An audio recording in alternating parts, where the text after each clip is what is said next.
자, 안녕하세요, 여러분. 구문법 결론 책을 쓴 오동건입니다. 구문법 제가 뭐 결론이라고 얘기하고 굉장히 뭐 멋있게 막 빨간색으로 쓰고 그랬지만, 실제로 뭐 결론이라고 해가지고 이게 종결이다 뭐 이런 의미는 아니고요. 이 책을 처음에 기획할 때는 레벨 1, 2, 3로 기획을 했는데, 뭐 이렇게 좀 레벨 1, 2, 3 초급, 중급, 고급 뭐 이렇게 나누기에는 조금 임팩이 없는 것 같아서 그래서 결론 이렇게 해서 그냥 정리를 한다라는 의미라고 생각하시면 좋을 것 같고 레벨 3에 해당되는 그러니까 고3 타겟팅은 이제 고3 친구들이나 이제 고2 친구들 중에서 좀 상위권 친구들 좀 타겟팅 해가지고 이 친구들이 지금 어느 정도 구문법은 정리가 됐는데 근데 어떤 식으로 하는지는 알겠지만 훈련이 아직 좀 부족하거나 단문 독해가 조금 더 복잡해지면 그러니까 문장이 세 줄이나 두 줄이나 세 줄 넘어가게 되면은 그렇게 됐을 때 내가 해석이 좀 어렵다 하는 친구들에 대해서 기본을 가르쳐 주는 게 아니라 활용 부분으로 조금 공부를 할 수 있도록 만든 책이라고 보시면 좋을 것 같고 또 그렇게 여러분들이 이 책을 활용해 주시면 굉장히 좋을 것 같아요. 그래서 훈련이다라고 생각을 하시면 굉장히 좋을 것 같습니다. 그래서 앞부분에 제가 써놨지만 강의를 하면서 가장 많이 들은 질문에 대해서 조금 정리를 해봤어요. 그래서 구문학습을 해야 되는 이유에 대해서 정리를 했는데 몇 가지 이제 여러분들하고 한번 나누기 위해서 좀 정리를 해보면 실질적으로는 제2외국어를 공부할 때 가장 기초가 되는 게 뭐라고 생각하시면 좋냐면 그냥 암기라고 생각하시면 돼요. 근데 이제 이런 거죠. 아마 뭐 쌤이 설명을 했을 수도 있지만 어, 그러니까 모국어를 공부할 때도 암기가 기본이 되는 게 왜 그러냐면은 우리가 이걸 인지한 상태에서 암기를 하지 못하기 때문에 사실 우리가 암기다라고 보질 못하는 건데 우리 한국어 배울 때 이렇게 배웠다고요.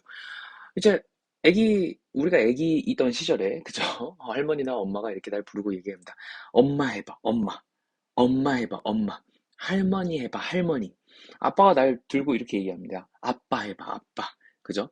이거를 돌아가면서 한 번씩 다 해요. 자기 호칭을 다 붙어서. 그러면은 아기가 무슨 단어에 익숙해지냐면 음성은 다 다르지만 뭐뭐 해봐 라는 단어에는 굉장히 익숙해지게 되는 거죠.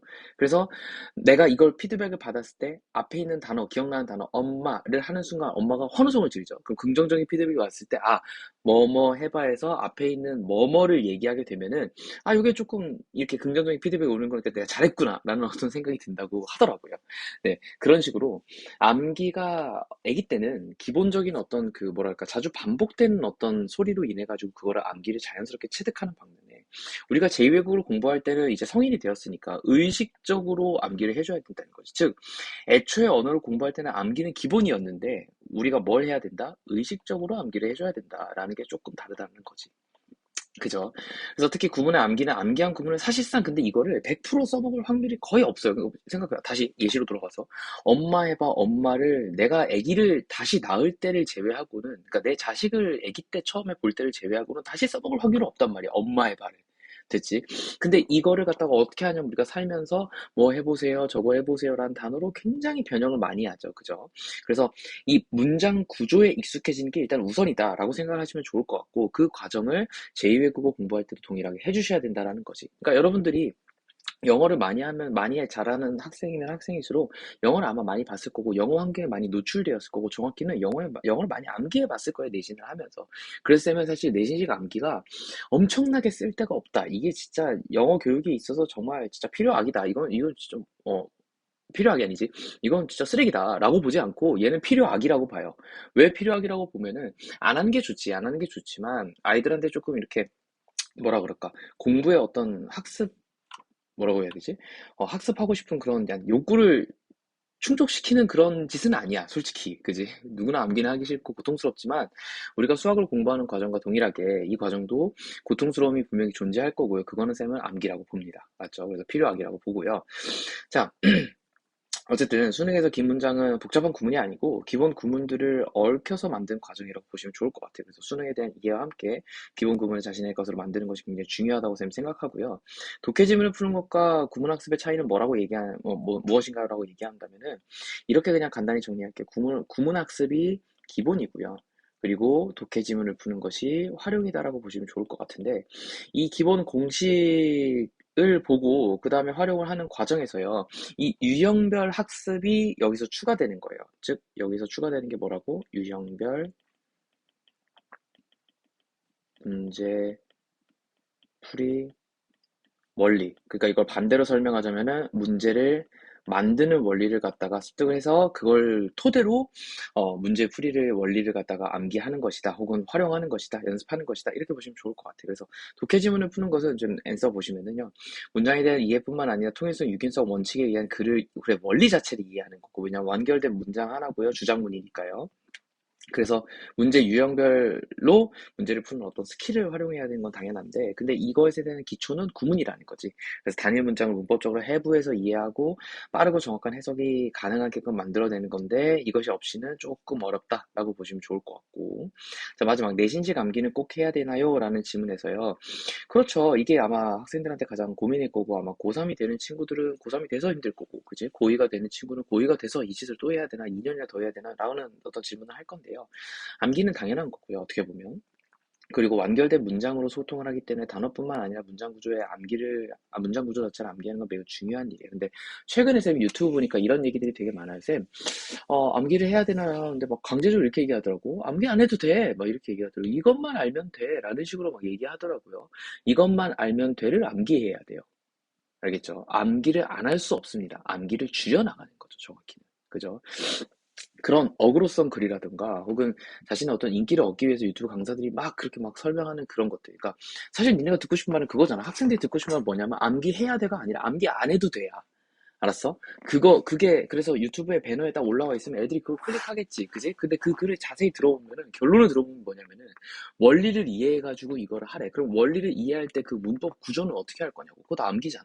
그지? 그리고 그게 숙달이 되려면 어떻게 해야 돼? 그거 다 암기한 상태에서 계속 써보고, 별짓을 다 해야 돼. 문제를 막 몇천 개를 막 몇천 문장을 막 봐봐야 된다고.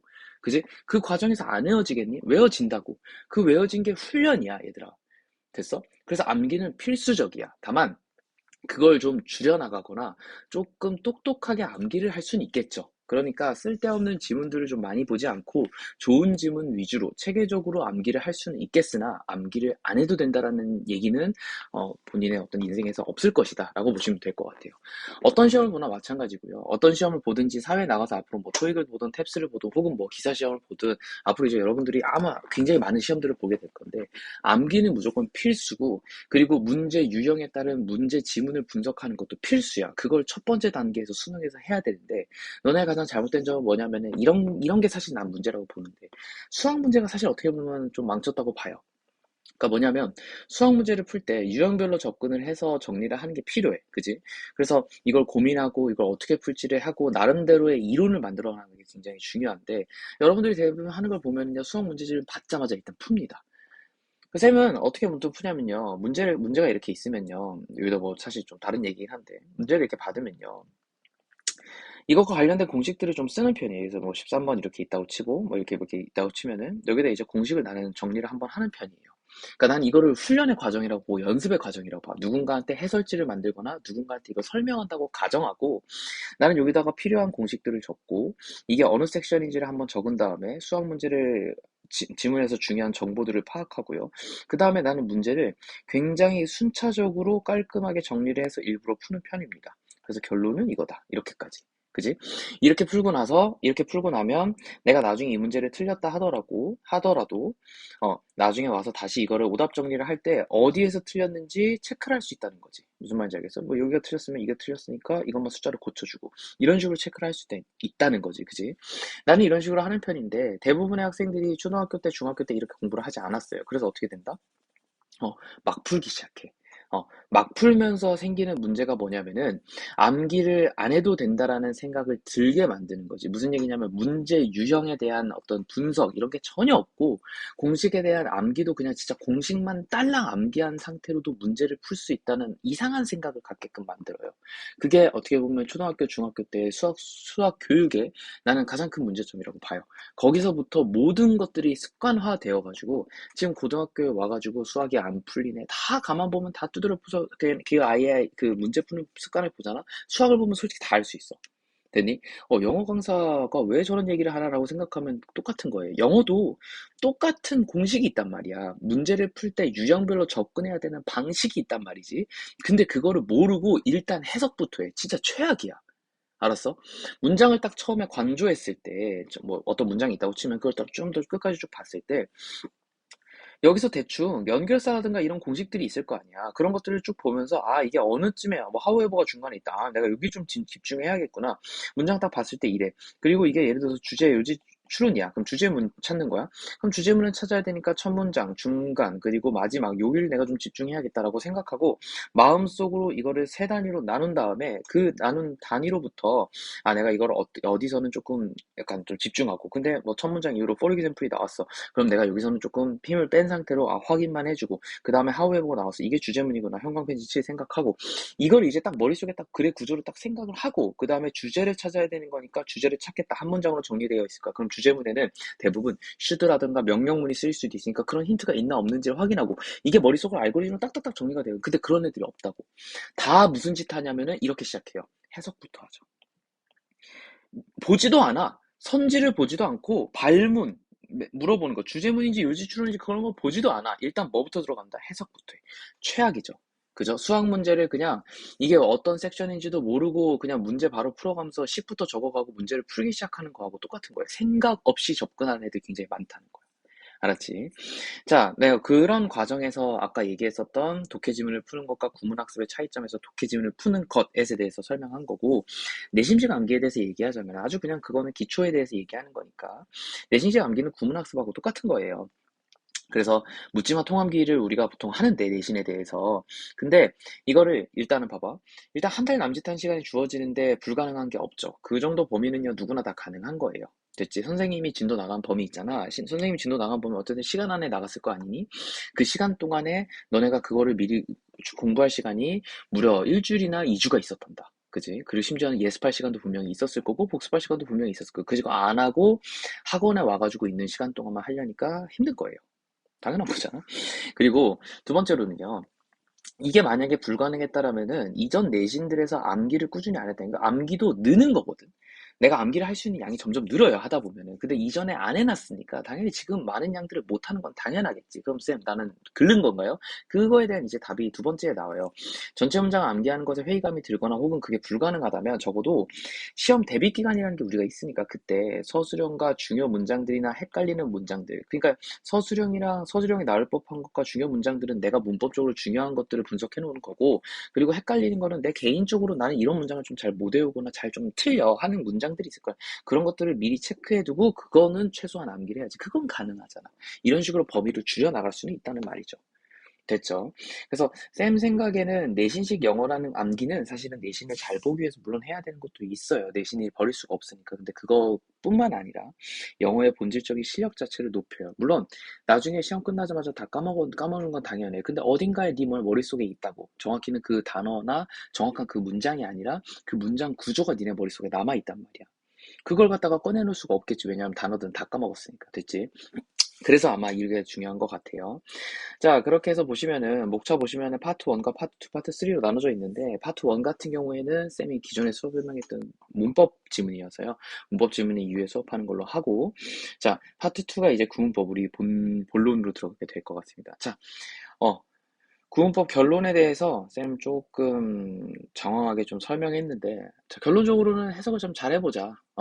해석을 좀 빠르고 정확하게 한번 해보자. 라는 것에서 출발하는 거고, 그 근간이 되는 게 문법이다. 라고 보시면 좋을 것 같으니까, 그거에 맞춰가지고 수업 진행하도록 하겠습니다.